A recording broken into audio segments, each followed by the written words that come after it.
I wonder if God got a plan for everyone. I wonder if I could take a second run.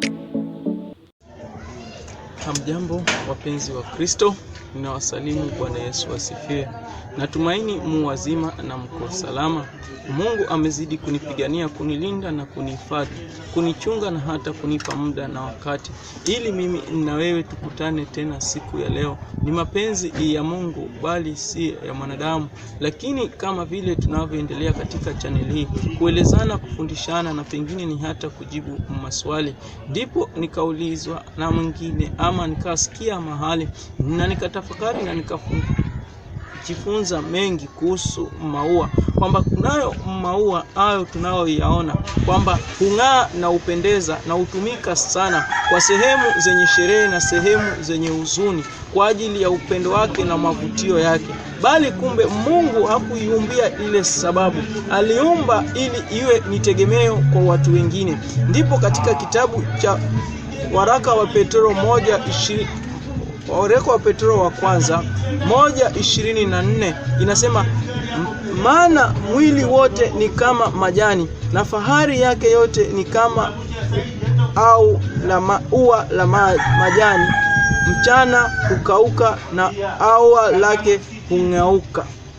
Kwamba sisi mwili wetu ni kama ua ambao mchana unaweza ng'ara na usiku ukakauka. Yani amelinganisha maisha yetu na siku moja. Kwa hivyo kwamba sisi kama ni maua ambayo tuliumbwa, tunaweza kuwa tunang'ara kwa ile muda na wakati tunaong'ara. Kumbe lile sababu letu la kung'ara sio la kudumu, ili inafaa tutumike kunakofaa kwa ile wakati. Kwa mfano kama vile ametumia ua, na nimekuambia pale mbeleni kwamba kuvutia kwake ama kuwa inavutia sio kwamba ndio sababu iliumbiwa. Ile inaitwa added advantage ama jambo liliongezeka tu kwa lile jambo lake litumike.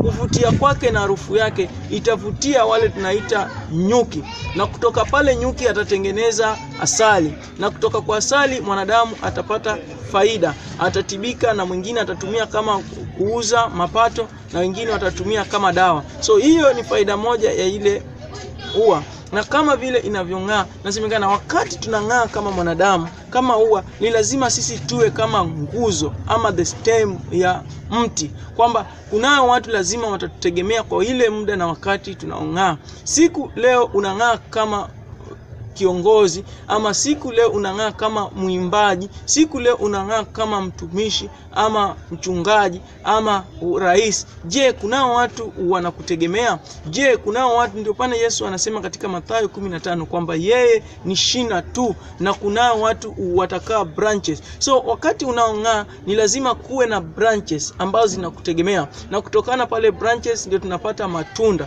So wewe, matunda yako sio yako wewe kula, bali ni wale wanaong'aa ili wakapate faida ya ile jambo unalolifanya.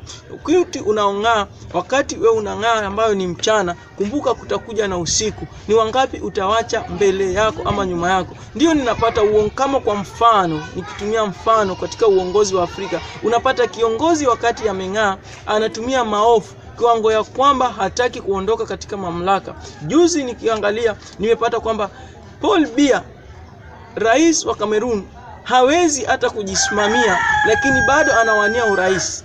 Sababu gani? Anang'aa na hana watu waliacha kama nguzo. Pengine hakufundisha watu uongozi, pengine alitenda maofu, pengine finance watu wawe economical empowerment ili wawe katika nafasi ya kuchukua uongozi. Ndio maana ana wasiwasi ni nchi ataachia nani, na hiyo limekuwa ni tatizo kubwa kwa nchi zetu za Afrika, kwamba wakati tunang'aa ama wakati ni mchana tunaopaa juu, hatutafakari ama hatujui ni nani tutamwachia pale nyuma. Ndio ninakwambia wewe kuwa kama nguzo, na huwe na watu wengine ambao watakutegemea ama watabaki pale wakati unaondoka. Usiwe kama ua, wakati utakao umeanguka nao maisha yako itakuwa imekamilika. Ng'aa na ukuwe ni nguzo katika maisha yako, kwa sababu kila jambo lina wakati wake na mwisho na mwanzo wake. Mungu anayo kusudio ya kukufanya ung'ae, bali urembo na uzuri ama mamlaka na fedha ambazo uko nazo na ng'aa nao leo sio kusudio yako, bali ni kwamba uweze kusaidiana na watu wengine. Mungu wa amani awabariki, Mungu wa amani awalinde, Mungu wa amani awahakikishie. Amina. Getting sad and getting stuck. What I wouldn't give for a life that doesn't suck. I'm a moving tall